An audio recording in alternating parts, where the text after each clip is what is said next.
Okay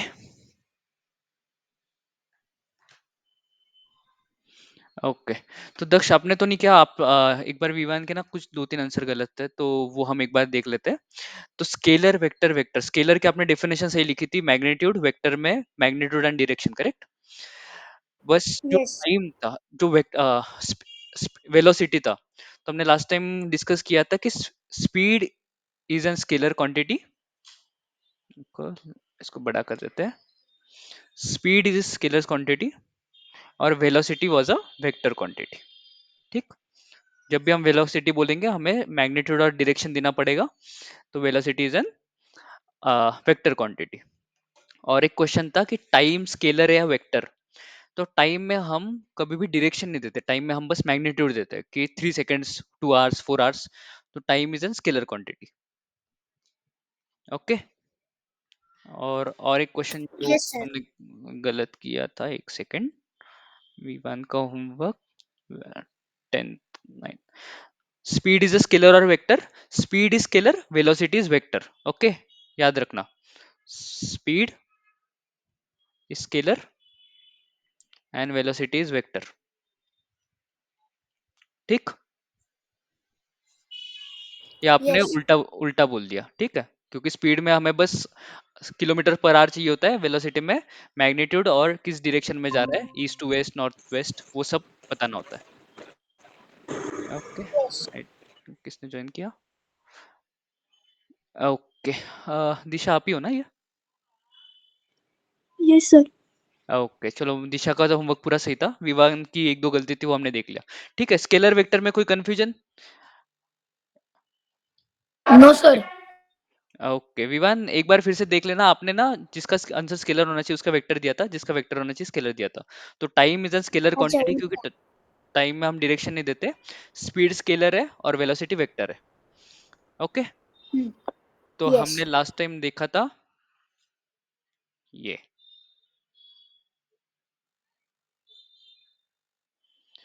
तो ये formula मेरे को लगता है अभी सभी को आता है, speed equals to distance upon time. Okay, ये सभी ने सही लिखा है, तो ये डन। अभी इसी को वेलोसिटी में लिखेंगे। स्पीड स्केलर था, वेलोसिटी वेक्टर, तो velocity is equals to displacement upon time. ये लिख लो ये फॉर्मूला। इसमें कोई doubt? No, sir. No, sir. Okay, ये वेक्टर हो गया, ये स्केलर हो गया। तो इन दोनों की डेफिनेशन क्या होती है? स्पीड की थी distance covered, total distance covered in total time taken. Okay, अगर फॉर्मूला से डेफिनेशन देखें। और velocity is the displacement upon time, मतलब change in the position, change in position in total time. Okay, एक जगह से दूसरी जगह के जाने को हम बोलते हैं कि चेंज इन पोजीशन, और उसी को हम बोलेंगे displacement. Change in position of an object divided by total time. Okay, ये हो गया वेलोसिटी। तो हम डिस्टेंस, डिस्प्लेसमेंट, स्पीड, वेलोसिटी, ये चारों चीजें क्लियर होगी आपको? Distance, Yes, sir. Displacement, speed और वेलोसिटी, ये चारों चीजें हमने लास्ट टाइम तक पढ़ी थी। अब हम जाएंगे, तो वेलोसिटी और स्पीड में अभी कंफ्यूज मत होना, हम चीजें इंटरचेंजेबली यूज करेंगे। और फिजिक्स में हम स्पीड का भी मोस्टली यूज नहीं करेंगे, हम बात वेलोसिटी के टर्म्स में करेंगे। अगर आपको कोई बोल भी रहा है ना कि train is moving with 2 kilometre per our, तो मान लो कि वो it's not a speed, its velocity. या स्पीड और वेलोसिटी में अभी कंफ्यूज मत करना, let's use them interchangeably. Okay, तो वेलोसिटी हम लिखते हैं 20 kilometre per our in some direction, I cap लिख लो, एक्स कैप, एक्स एक्सिस पे। तो अब एक नई टर्म आ गई, एक्सेलरेशन। अब ये जाते हैं एक्सेलरेशन। चलो मेरे को फटाक से कोई तो बोलो कि एक्सेलरेशन क्या होता है, या फिर कहाँ देखा होगा, क्या हो सकता है, बताओ। Move forward. Move forward in speed. Okay, और किसी को? दिशा, दक्ष, बोलो बोलो, नहीं तो सो जाओगे। Sir, No, sir. हाँ? Acceleration is a rate of change of velocity. Correct. तो ये होगी डेफिनेशन। तो दक्ष और शायद दिशा को पता है, तो दक्ष और विवान ये मान लो कि विवान आपने क्या बोला कि मूविंग फॉरवर्ड, करेक्ट। तो अगर गाड़ी some car is moving with 20 kilometre per hour continuously, मतलब एक स्पीड, हम तुम्हें क्रूज स्पीड होता है, क्रूज स्पीड पता है क्या होता है? जब हम कोई क्रूज पे जाते हैं, क्रूज मतलब जो बड़ा जहाज होता है समुंदर में, करेक्ट। तो अगर उस पे चढ़ जाते हैं तो पायलट क्या करता है कि क्रूज स्पीड में डाल देता है। तो वो जहाज कुछ उसके स्पीड से, जैसे 20 किलोमीटर पर आवर से रात भर कंटिन्यूसली सीधा सीधा चलते रहता है।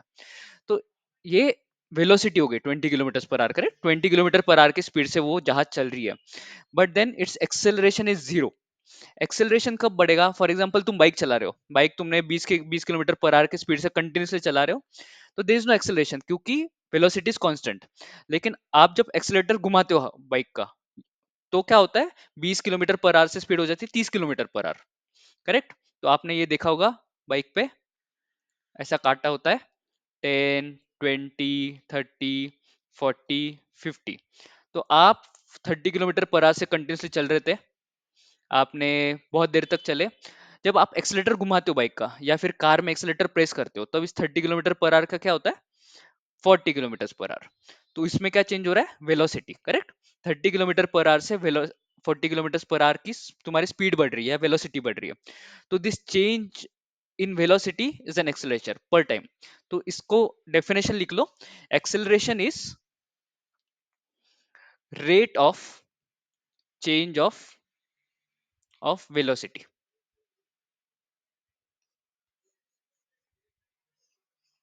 लिखो, मैं फिर से एक बार समझा दूंगा। डेफिनेशन लिख दो, acceleration is rate of change of velocity. लिखा सबने?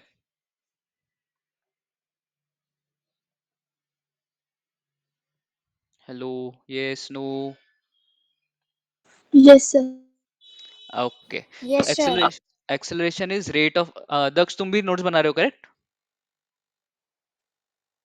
Yes, sir. Okay. Acceleration is rate of change of velocity, मतलब मैं 30 किलोमीटर स्पीड से जा रहा था, मैं 40 किलोमीटर स्पीड में एक्सेलरेट किया, तो speed my velocity increase from 30 kilometre per hour to 40 kilometre per hour. Rate of change, rate मतलब क्या, डिवाइडेड बाय टाइम। तो पहले, बाद में 40 किलोमीटर पर आवर थी, पहले 30 किलोमीटर पर आवर थी, डिवाइडेड बाय टाइम। कितने टाइम में किया मैंने, 1 घंटे में, 2 घंटे में करते हैं, तो इसका आंसर क्या आ जाएगा, 10/2 is equals to 5 kilometre per hour square. तो नेक्स्ट पेज पे जाता हूँ। तो तुम्हारी अगर 30 किलोमीटर पर आवर पे तुम्हारी गाड़ी जा रही है, तुमने एक्सेलरेट किया, और 1 घंटे में, 1 आवर में 40 किलोमीटर पर आवर हुई, तो तुमने क्या किया कि एक्सेलेटर दबाया, 30 किलोमीटर पे गाड़ी जा रही थी, तुमने एक्सेलेटर दबाया और 40 किलोमीटर पे चली गई, 40 किलोमीटर पर आवर का तुम्हारा स्पीडोमीटर दिखा रहा है, करेक्ट। तो इसका मतलब तुम्हारा एक्सेलरेशन हुआ है। तो एक्सेलरेशन में क्या होता है, वेलोसिटी चेंज होती है। तो मेरे को ये बताओ कि if my car is running at 100 kilometre per hour for 5 hours, तो इसमें एक्सेलरेशन क्या हुआ, ये बताओ मेरे को। Car is running at 100 kilometre per hour for 5 hour, 5 घंटे के लिए मेरी कार 100 किलोमीटर पर आवर की स्पीड से चल रही है, तो इसमें एक्सेलरेशन क्या हुआ? चलो एक एक करके 100 बताओ। kilometer per hour. हाँ बताओ Vivaan. 100 kilometer per hour. Acceleration, वो तो स्पीड हाँ हो गया, सर. Velocity, correct. हाँ. तो एक्सेलरेशन क्या हुआ, चलो दक्ष तुम ट्राई करो कि क्या होगा एक्सेलरेशन इसमें। क्या सर? अगर मेरी कार 100 किलोमीटर पर आवर के स्पीड से रात 5 घंटे के लिए चल रही है, तो इसमें कार का एक्सेलरेशन कितना हुआ? 100. 100, ओके। दिशा? Sir, 20. नहीं। चलो अभी आप सभी के, तो विवान और दक्ष ने बोला 100, दिशा ने बोला 20। तो my car is at 100 kilometre per hour, constant speed से मेरी कार 100 किलोमीटर पर आवर से 5 घंटे के लिए चल रही है, इसमें कोई एक्सेलरेशन नहीं क्योंकि speed of car is constant 100 kilometre per hour, correct. 5 घंटे के लिए चलो, 10 घंटे के लिए चलो, 15 घंटे के लिए चलो, तो acceleration of this car is 0। अगर मैं बोलता my car has started from rest, rest मतलब एक पोजिशन थे, it has reached 100 kilometres per hour in 5 hours. Rest position पे मेरी कार 100 किलोमीटर पर आवर की स्पीड तक गई 5 घंटे में। तो अभी इसमें एक्सेलरेशन क्या होगा? तो एक्सेलरेशन का फॉर्मूला क्या होता है? Final velocity minus initial velocity upon time. This is formula for acceleration.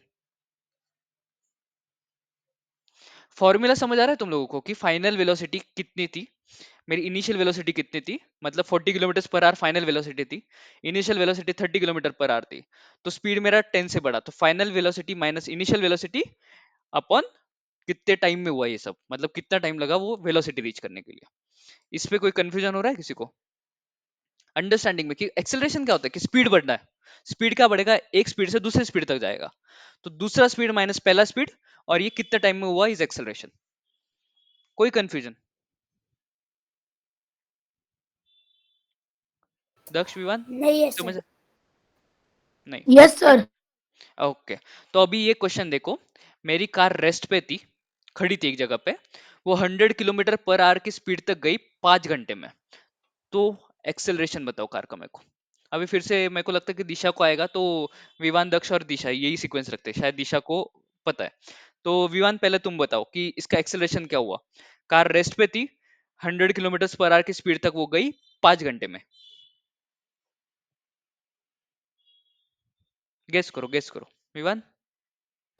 Sir मुझे क्वेश्चन नहीं समझा। कार रेस्ट पे थी, फिर 100 किलोमीटर कैसे गई? करेक्ट, तो कार क्या था कि रेस्ट पे थी, एक जगह पे खड़ी थी, फिर कार स्टार्ट हुई, और 5 घंटे में, आफ्टर 5 आवर्स, कार का स्पीड था 100 किलोमीटर पर आवर। पहले एक जगह पे थी, फिर कार स्टार्टेड, इन 5 आवर्स कार का initial speed was at rest, initial speed वो एक जगह पे खड़ी थी, कार स्टार्ट हुई, कार स्टार्टेड मूविंग, कार का स्पीड बढ़ता चला गया, बढ़ता चला गया, बढ़ता चला गया, 5 घंटे में कार का स्पीड हुआ 100 किलोमीटर पर आवर। समझ आ रहा है? कार एक जगह पे खड़ी थी, फिर कार स्टार्ट हुई, 5 घंटे बाद तुमने कार को देखा, कार का स्पीड था 100 किलोमीटर पर आवर, तो कार का एक्सेलरेशन कितना हुआ? विवान, समझ रहा है question?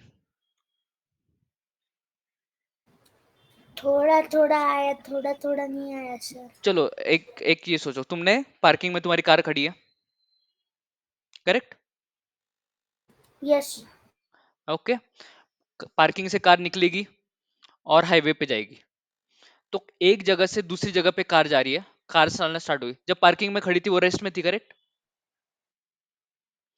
Then car yes sir. Started moving, car move करना स्टार्ट हुआ, कार का स्पीड थोड़ा थोड़ा बढ़ेगा, आप स्पीड बढ़ाओगे बढ़ाओगे बढ़ाओगे, और आपने 1 घंटा कार चला के ऐसे लगा कि आप 100 किलोमीटर पर आवर की स्पीड पे रीच हुए, एक्सीलेटर दबा दबा के, करेक्ट? स्पीड बढ़ाओगे, स्पीड कैसे बढ़ाओगे? एक्सीलेटर दबा के। यस। हम्म? तो स्पीड पहले था 0, तो इसका देखो, कार का मैं फिर से लिखता हूँ, और इसको ब्रेक करते कैसे। दक्ष, तुमको क्वेश्चन समझ आ रहा है? यस सर, आंसर भी आ गया। क्या आया तुम्हारा आंसर? 100। नो, कैसे आया तुम्हारा आंसर 100? बताओ। सर आपने जो फॉर्मूला बताया था वो यूज किया। डिवाइडेड बाय टाइम किया आपने? यस। चलो मैं एक बार बताता हूँ कि कार वॉज एट, दिशा तुम्हारा आंसर आ गया? सर 20 आया है। करेक्ट, तो car was at rest, rest में मतलब एक जगह पे खड़ी है, तो उसका स्पीड कितना, विवान, स्पीड कितना होना चाहिए अगर कार एक जगह पे खड़ी है तो? 0। 0। तो initial velocity, velocity initial is 0, 0 kilometre per hour, correct? 5 घंटे बाद कार का स्पीड कितना हुआ? 100 किलोमीटर पर। 100 kilometre per our,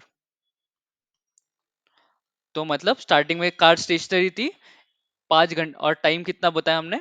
time equals to, time कितना है? 5 hours. 5 hours.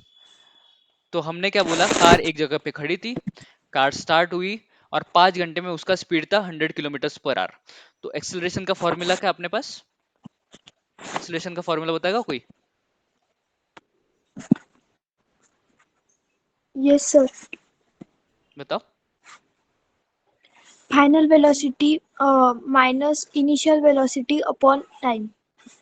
Final velocity minus initial velocity Initial velocity. Divided by time. Correct. तो विवान, अभी तुम बताओ मेरे को कि इसमें क्या आएगा, फाइनल वेलोसिटी कितना है? फाइनल मतलब जहां पे 100 हमें किलोमीटर पर 100, correct. Initial velocity, 0 kilometre per hour. Correct. और टाइम 5 आवर्स। 5 आवर्स। तो अभी दक्ष बताएगा मेरे को इसका आंसर क्या आएगा?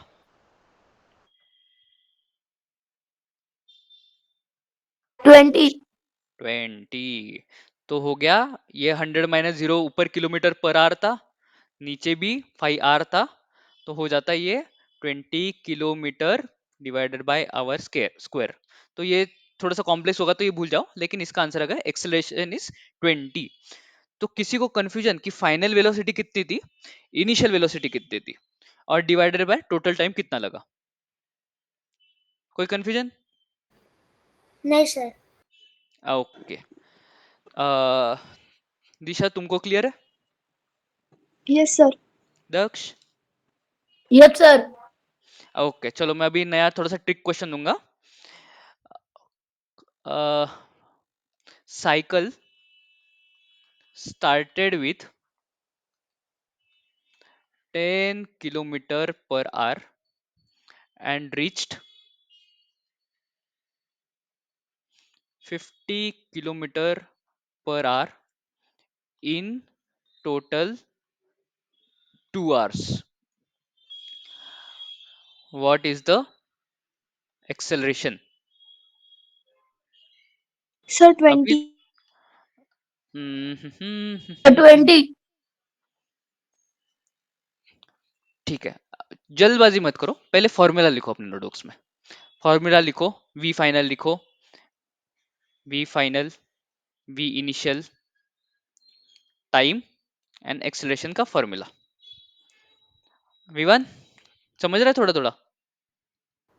थोड़ा थोड़ा समझ रहे सर। ओ, मुझे एक बोलना था sir. Hmm, I am not feeling well, can I leave? Okay okay ठीक है, आप वीडियो देख लोगे? हाँ। वीडियो देख लेना, और कुछ भी डाउट हो तो ग्रुप पे डाल देना, ठीक है, नोटबुक में लिख के। Okay sir. ओके चलो ठीक है, एनीवेज चलो, टेक केयर, रेस्ट कर लो। कोई डाउट हुआ तो यस। कल मेरे को पूछ लेना, कल 5 मिनट हम जैसे यस। टाइम मिले वैसे वीडियो देख लेना, मैं वीडियो डाल दूंगा यूट्यूब पे, ठीक? यस। ओके ठीक। दक्ष, दिशा, तुम्हारा तो शायद आंसर आ ही गया था, लेकिन जल्दबाजी मत करो। वी फाइनल कितना है? दक्ष, दिशा, अभी तुम्हें को बोलना पड़ेगा। 10. वी फाइनल कितना? फाइनल वेलोसिटी कितना है? Sir, 10. 10 फाइनल है. Velocity, final 50. 50। Initial velocity 10. 10. 10। Total time 2 hours. 2 hours. 2 hours। तो एक्सेलरेशन इज 50 - 10 डिवाइडेड बाय 2। तो तुम्हारा आंसर करेक्ट था, kilometre per hour square. Okay. तो एक्सेलरेशन मेरे को लगता है तुम लोगों को समझ आ गया, करेक्ट? एक्सेलरेशन मतलब तुमने एक देखा होगा करेक्ट कभी कि तुम्हारी गाड़ी एक स्पीड से जा रही है, जब भी हम एक्सेलरेट करते हैं करेक्ट, हमें पीछे झटका लगता है क्योंकि एकदम से स्पीड बढ़ता है।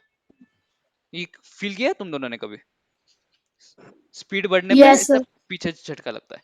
तो जब वो हो रहा है, ये मान लो कि acceleration, we have a acceleration, ठीक है, क्योंकि कांस्टेंट स्पीड में आपको कभी धक्का नहीं लगेगा। आप 400 की स्पीड से चल लो, 500 की स्पीड से, लेकिन if you are on the constant speed, you will never feel that backward push.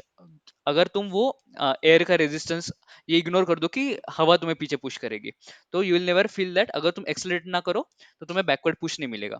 तो कांस्टेंट वेलोसिटी तुम्हारी कितनी भी ज्यादा हो, you won't feel that push. तो एक्सेलरेशन समझ आ गया। अभी नेक्स्ट चीज है फोर्स। चलो गेस करो। दिशा 2 मिनट दक्ष को आंसर देने दो। दक्ष, फोर्स का नाम सुन के तुमको क्या लगता है कि क्या होगा फोर्स?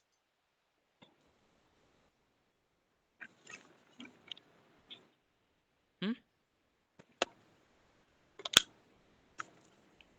दक्ष, यस सर। फोर्स समझ के तुमको क्या लगता है कि फोर्स क्या होगा? What what might be force?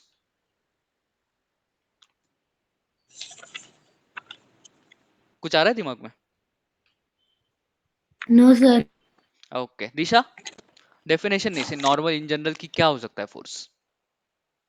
Sir force मतलब हम डिस्प्लेसमेंट जब ऑब्जेक्ट पे करते हैं तब हमें फोर्स लगाना पड़ता है।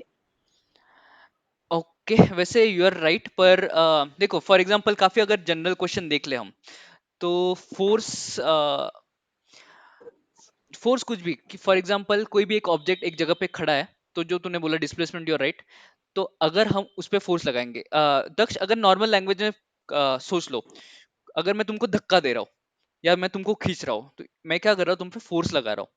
तो anything which is applied externally which causes object to move, अगर ऑब्जेक्ट रेस्ट पोजीशन पे है, रेस्ट, अगर ऑब्जेक्ट को आपने यहां से यहां मूव कर दिया using some external thing, that thing is called force. कि यहाँ पे वो स्टेशनरी था और आपने उसको मूव कर दिया फोर्स लगा के। तो force is anything which is applied externally on object, if it stationary it will move, और अगर वो किसी एक सेम स्पीड से जा रहा है, सेम वेलोसिटी से जा रहा है, करेक्ट, मतलब 20 किलोमीटर पर आवर से आप कंटिन्यूसली जा रहे हो, उसको 30 किलोमीटर पर आवर पे भेजना है ना, then you have to apply an external force. तो इफ ऑब्जेक्ट इज स्टेशनरी, उसको अगर मूव करना है, then you have to apply an force. ठीक, ये काफी जनरल ये हो गया कि दक्ष एक जगह पे खड़ा है, मैंने धक्का दे दिया, दक्ष तुम्हारा क्या होगा, मूवमेंट होगा, करेक्ट। तुम एक स्टेशनरी जगह से तुम मूव करना स्टार्ट करोगे, तो उसको हम बोलते हैं force. Anything external which is applied will cause force. समझ आ रहा है क्या होगा फोर्स? यस। ओके दिशा, तुमको तो पता ही है कि फोर्स क्या होता है, करेक्ट। तो फोर्स तो बहुत सारे टाइप के होते हैं, कि पुल फोर्स हो गया, मतलब तुमने एक ऑब्जेक्ट को धक्का दिया, पुश, तुम ऑब्जेक्ट खींच रहे हो, इट्स अ पुल। मेरे पास होगी एक diagram, let's go to the slides. देखो, force, force is an external agent capable of changing body state of rest और मोशन। ओके, मतलब अगर बॉडी रेस्ट पे है तो उसका मोशन स्टार्ट हो जाएगा, और अगर वो ऑलरेडी मोशन में है तो उसका मोशन चेंज हो जाएगा। तो अगर वो 30 किलोमीटर स्पीड से जा रही है, हमने और धक्का दे दिया तो वो 40 किलोमीटर स्पीड से चली जाएगी, या फिर हमने उल्टा धक्का दिया तो 30 से 20 किलोमीटर पर की स्पीड से आ जाएगी। तो दीज आर टू फोर्सेस। ये डेफिनेशन लिख लो, force is an external agent capable of changing body state of rest और मोशन।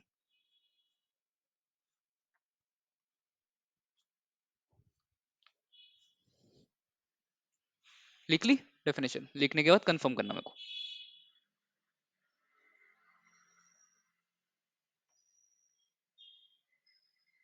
लिख ली sir.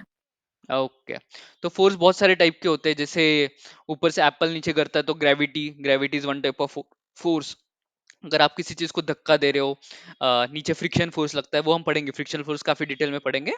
So that is one of the force. जो आपने मैग्नेट देखा होगा कि आप मैग्नेट से एक आयन का पीस खींच सकते हो, that is one of the force. तो जैसे फॉर एग्जांपल कोई एक मेटल पड़ा है, आयन का ये पड़ा है, आपने यहाँ पे मैग्नेट लगा दिया, तो क्या होता है, उसको वो खींचता है, करेक्ट। तो इस मैग्नेटिक फोर्स से ये जो मेटल ऑब्जेक्ट पड़ा था, it went from rest position to some motion position, उसका स्टेट ऑफ रेस्ट और स्टेट ऑफ मोशन चेंज हुआ। तो this is again a magnetic force. So there are lot of type of force, हम कुछ कुछ forces पढ़ेंगे अपने syllabus में, लेकिन forces is something, it's an external agent which can cause body state to change from rest to motion. Okay, definition लिख लिया? कोई डाउट फोर्स में? टॉप लेवल पे फोर्स पता चल गया कि क्या होता है फोर्स? Yes sir. ओके दक्ष, तुमको कोई कंफ्यूजन? No sir. ओके, तो चलो एक एग्जांपल बताऊं मेरे को, एक एफएक्यू क्वेश्चन। तुमने तुम अपने बिल्डिंग पे गए, करेक्ट? यहाँ पे बिल्डिंग है, बिल्डिंग पे गए। ये सात मंजिल की बिल्डिंग है, ओके? 1 2 3 4 5 6 7। यहाँ से तुमने एक बॉल फेंका, तो बॉल का स्पीड के साथ क्या होगा? जैसे जैसे बॉल नीचे आता जाएगा, तो बॉल के साथ बॉल की वेलोसिटी का क्या होगा? सर ये चेंज होगी। चेंज होगी, कम होगी, बढ़ेगी? बढ़ेगी सर। बढ़ेगी। बढ़ेगी। किसके कारण बढ़ेगी? ग्रेविटी। Gravity, correct. तो ग्रेविटी, जो ग्रेविटी होती है, करेक्ट, हम ग्रेविटी के बारे में पढ़ेंगे।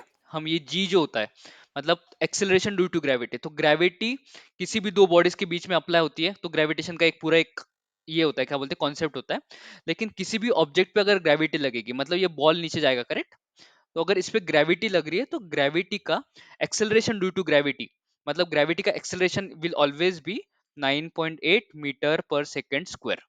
तो ये याद रखना है कि एवरी टाइम अगर मैं कहीं से भी छोड़ू ball, acceleration will be constant, उसकी वेलोसिटी बढ़ती जाएगी, बट उसका एक्सेलरेशन होगा 9.8 मीटर पर सेकेंड स्क्वायर। मतलब यहाँ पे बॉल रेस्ट पे था, मतलब एक जगह पे खड़ा था। जैसे तुमने थ्रो किया 9.8 मीटर पर सेकेंड से, पर सेकेंड स्क्वायर से उसका एक्सेलरेशन हुआ। ये सोच लो तुम कार में हो, कार में तुमने एक्सेलेटर दबाया 9.8 मीटर पर सेकेंड स्क्वायर से, तो उसका स्पीड बढ़ा।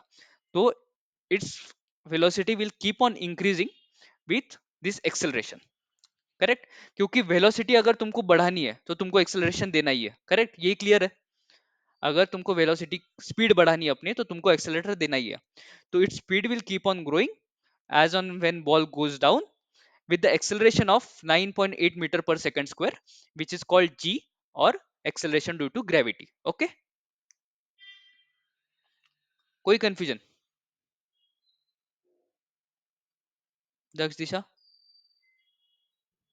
No sir. No sir. No sir.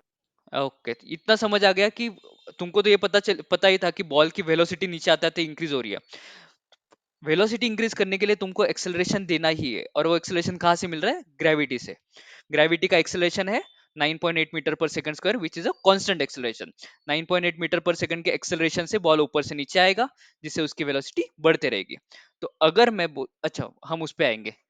तो अभी एक इंटरेस्टिंग टॉपिक फिजिक्स का, ऑलमोस्ट नया टॉपिक हम बोल सकते हैं, Newton's laws of motion. Okay, तो न्यूटन सर थे जिन्होंने ग्रेविटी डिस्कवर की थी, करेक्ट? मेरे को ईयर नहीं पता, लेकिन ग्रेविटी वाज डिस्कवर्ड। और न्यूटन का बहुत बड़ा कंट्रीब्यूशन है क्लासिकल फिजिक्स के फंडामेंटल्स क्लियर करने में। तो हम अभी जो भी पढ़ेंगे, पता है, उसमें न्यूटन के बेसिक से जो लॉज ऑफ मोशन है, करेक्ट, हम सभी उन्हीं पे बेस्ड पूरी फिजिक्स पढ़ेंगे। पूरा मोशन पूरा पढ़ेंगे न्यूटन के 3 लॉज के बेसिस पे, ठीक? न्यूटन ने 3 लॉज दिए थे, और उसका इम्पैक्ट ह्यूज था। पूरा क्लासिकल मैकेनिक्स का बेसिस, मैकेनिक्स जो हमने पढ़ा, मैकेनिक्स क्या होता है, स्टडी ऑफ मोशन, उसका पूरा बेसिक्स बेसिस इन 3 लॉज पे डिपेंड करता है, जो हमें न्यूटन ने दिए थे। मॉडर्न फिजिक्स में ये लॉज हमने थोड़े से चेंज कर दिए, लेकिन एज अ क्लासिकल फिजिक्स, और हम 12th तक, मतलब 12th तक ही क्या, हम इंजीनियरिंग में भी जो फिजिक्स पढ़ेंगे mostly 80% of this will be based on Newton's basic laws of motion. Okay, और जब मैं आपको न्यूटन्स लॉ ऑफ मोशन पढ़ाऊंगा, तो आपको लगेगा अरे यार, चलो मैं आता हूँ उस पर। ठीक है, हम न्यूटन्स का पहला लॉ ऑफ मोशन आज पढ़ेंगे। तो Newton's first law of motion is also known as law of inertia. Definition पढ़ते हैं। Newton's first law of motion, also known as law of inertia, states that an object will remain at rest or continue to move in straight line at a constant speed unless acted upon by a external force. तो इसका meaning क्या हो गया कि ये block है, ये block यहीं पे रहेगा, it will be on that place as long as कि कोई external pressure apply, external force apply नहीं करता है। तो for to move this block we have to apply an external force. तो हमने अभी भी पढ़ा कि for block to move you need an external force. the object will remain its state of rest as long as an external force does not get applied। और इसका second part ये था कि अगर कार या कोई साइकिल या कोई ब्लॉक किसी मोशन में है, किसी एक वेलोसिटी से जा रहा है, तो ये इसी वेलोसिटी में जाता रहेगा अनलेस कोई एक्सटर्नल फोर्स अप्लाई नहीं करता है। तो अगर कोई भी, मैंने बॉल को धक्का मारा, बॉल अगर 10 किलोमीटर पर आवर के स्पीड से जा रहा है, तो ideally, in the ideal world, वो 10 किलोमीटर पर आवर की स्पीड से ही जाना चाहिए सालों साल, अनलेस कोई एक्सटर्नल फोर्स उसको रोक नहीं रहा है, या फिर उसको पीछे से धक्का नहीं दे रहा है कि उसका स्पीड बढ़ जाए। तो Newton's first law of motion says object will remain at its state or continue to move in straight line at constant speed unless acted upon by an external force। तो ये बहुत बेसिक सा हो गया कि अगर ऑब्जेक्ट एक जगह पे है तो वो एक जगह पे ही रहेगा unless N external force is applied. और अगर ऑब्जेक्ट 10 किलोमीटर पर आवर की स्पीड से चल रहा है तो वो 10 किलोमीटर पर आवर की स्पीड से स्ट्रेट लाइन में चलता रहेगा अनलेस कोई एक्सटर्नल फोर्स हम उस पर अप्लाई नहीं करते। तो ये समझ आ रहा है? कोई doubt? Daksh Disha? No sir. Okay, तो चलो आप अपनी लैंग्वेज में बताओ, मतलब डेफिनेशन छोड़ो। दिशा, आप मेरे को first law of motion explain करो विदाउट डेफिनेशन, एग्जांपल देके। सर फुटबॉल का ही दो। हाँ हाँ, दे दो। जब हमें फुटबॉल को किक किया तो हम्म, वो 10 किलोमीटर पर आर ही चलना चाहिए आगे भी। अ, अगर हमने उस पर कोई भी एक्सटर्नल फोर्स ऐड नहीं किया तो। करेक्ट। तो फुटबॉल एक जगह पे कांस्टेंट था, तो अगर वो फुटबॉल एक ही जगह पे रहता, अगर हम पहली तो बात तो किक नहीं करते, किक क्या हो गया, एक्सटर्नल फोर्स, और फिर फुटबॉल रोल करने लग गया 10 किलोमीटर पर आवर की स्पीड से, तो वो जिंदगी भर 10 किलोमीटर पर आवर की स्पीड से रोल करता रहना चाहिए अनलेस हम उसको कोई एक्सटर्नल फोर्स देके स्टॉप नहीं कर रहे या फिर उसका डायरेक्शन चेंज नहीं कर रहे। ठीक। दक्ष, तुम भी कोई एक एग्जांपल दे दो ऐसी। रिपीट करोगे तभी चलेगा, लेकिन सोचो कुछ अगर नया सोच पाओ तो, कि Newton sir first law of tennis motion आप। Ball. Tennis ball, tennis ball का एक एग्जाम, हाँ बताओ कि कब फोर्स लग रहा है, वो कैसा होना चाहिए, क्या होना चाहिए, कोई एक एग्जांपल दे दो वो मेरे एक ही को। जगह पे है। करेक्ट। अगर हमने उसको उठा के फेंका हम्म। तो वो जाते ही रहना चाहिए 10 किलोमीटर की स्पीड से। करेक्ट। तो चलो, तुमको शायद समझ आ गया कि अगर किसी भी बॉल या किसी भी ऑब्जेक्ट को एक जगह से मूव कराना है तुमको, तो उसको एक्सटर्नल फोर्स लगाना पड़ेगा, या फिर if something is moving at constant speed, तो अगर उसका स्पीड चेंज कराना है या फिर उस पर कुछ भी चेंज करना है तो we need an external force. अभी शायद एक ट्रिक क्वेश्चन, इन्होंने क्या बोला है कि body, if body is moving with 10 kilometer per hour, an object is moving with 10 kilometer per hour, it should continue to move in 10 kilometer per hour for rest of his life unless an external force is applied। लेकिन दक्ष, मेरे को ये बताओ, जब तुम ball फेंकते हो 10 kilometre per our से, वो तो कहीं पे जाके रुक जाता है, किसी ने रोका नहीं तब भी, वो रुकता कैसे? वो तो चलता रहना चाहिए जिंदगी भर 10 किलोमीटर पर आवर की स्पीड से, वो रुकता क्यों होगा?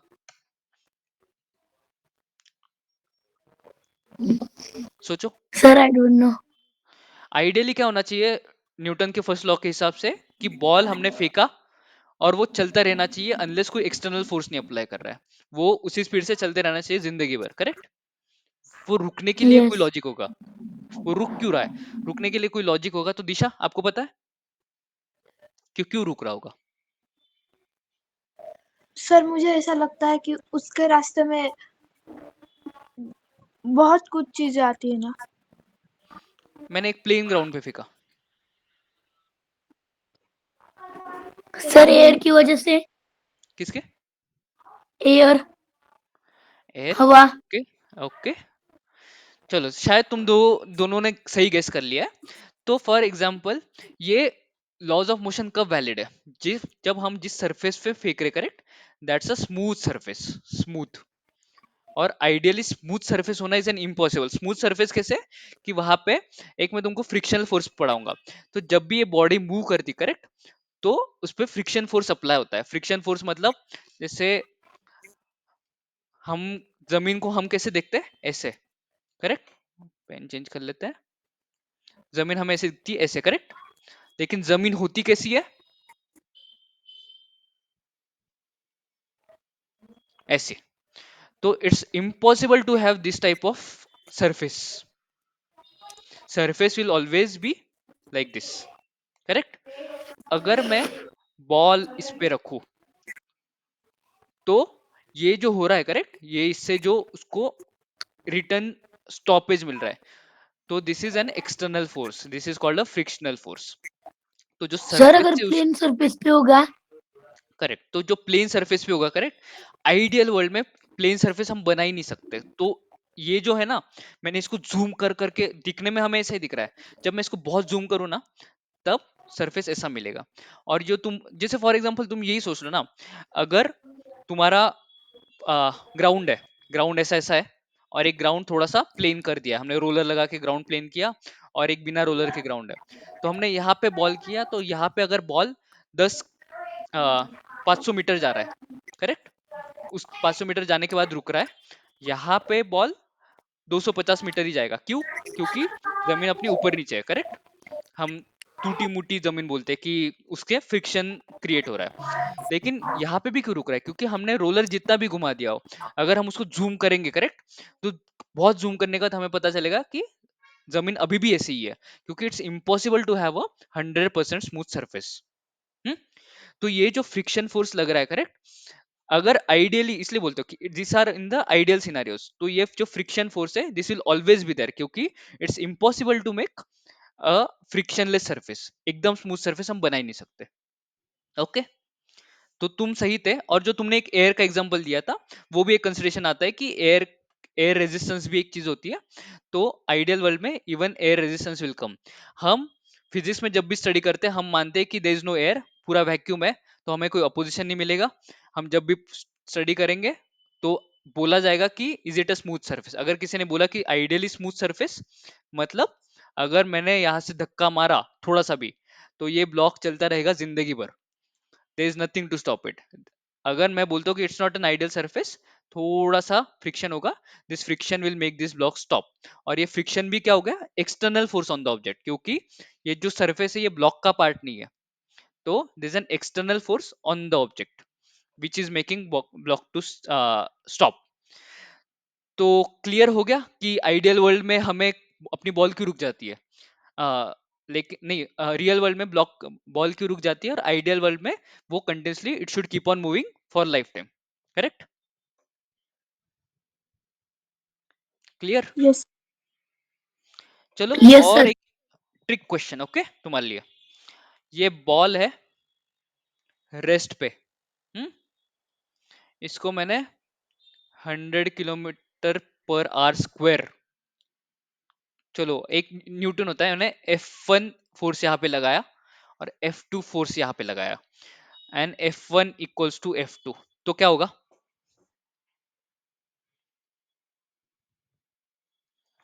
बॉल है, F1 force, F2 force, if F1 equals to F2, ये फोर्स मैंने इस साइड लगाया, ये इस साइड लगाया, और दोनों का फोर्स इक्वल है, तो क्या होगा इस बॉल के साथ? सोचो।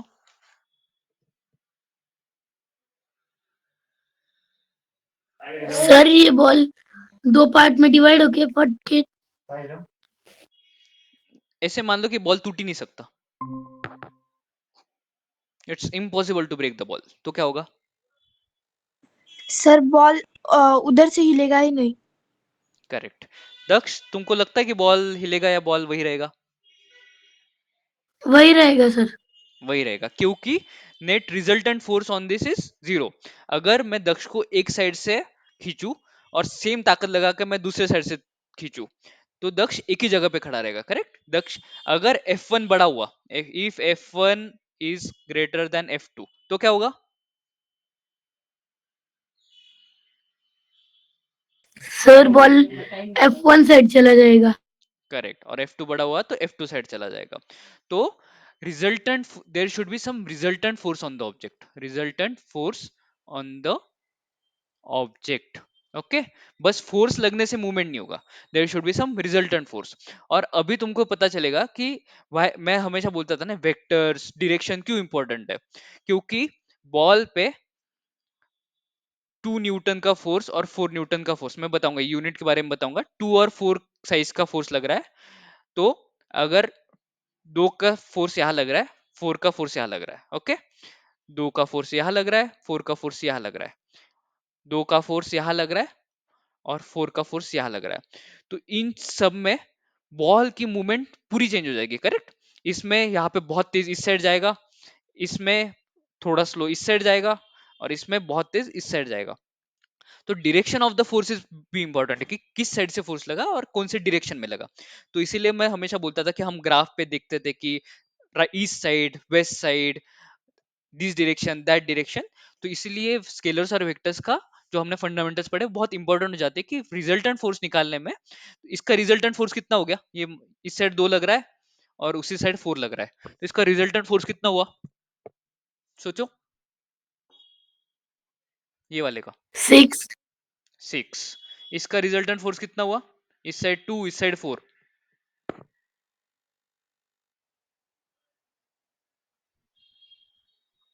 हम्म,